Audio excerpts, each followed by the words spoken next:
Today I'm going to share with you the recipe for glutinous rice wine chicken. Here are the ingredients and a little bit of animation. Now you have one moderate sized chicken. Part of the chicken is as you like, and this is the wooden fungus dried. And next I will show you after you soak it in water for about half an hour so that you will have a soft wooden fungus which you can cut and you can cook. This is a sliced ginger. I use the Bentong old ginger which has a very strong fragrance. And this is the wooden fungus after about half an hour of soaking. So I'm going to cut it. You can just slice it and just watch out for the part that is like a hard root, which I normally will have to cut out. So I'm cutting the wooden fungus around the root, which you can actually throw away the root once you have cut it out. You can slice it, and now we are ready for the next is cutting the chicken. Cut it into bite size. You can use chicken fillet as I have, or you can use the chicken drumstick. And this is the final plate of chicken. Now I'm going to use the Philips pressure cooker. I've set it to saute or sear for about 2 minutes. And this is equivalent of frying in the wok. So it gives a little bit of time for the heat to actually go up to the right temperature for cooking. So I put in about 2 tablespoons of sesame oil. Don't put too much oil, otherwise it may be a bit oily once you have done your cooking. Let it heat up before I add in the ginger slices for cooking. You actually can hear the sound of the oil frying as the temperature goes up. Actually, it's surprising. This Philips pressure cooker can cook quite fast and quite well.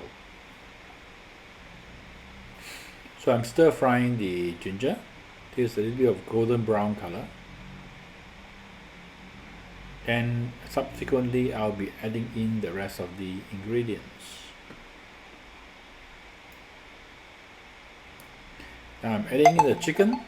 Make sure you don't add in the water, otherwise you may be prematuring adding in water and then you will not have the right cooking that you want. You basically want to stir fry the chicken and the ginger slices till the chicken is about a little bit cooked, so you can actually see the red color of the chicken meat turning all to white after it's cooked before you add in the rest of the ingredients.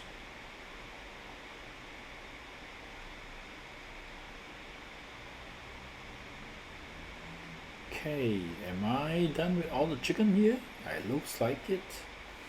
Oh, there's the last few pieces left, the stragglers. So make sure you don't add in the water. Okay, I think I'm ready to start to do my saute of the chicken meat. Just do a bit of stir frying or saute till the chicken is more or less cooked before you add in the wine. I've added in the wooden fungus, and this is the glutinous rice wine.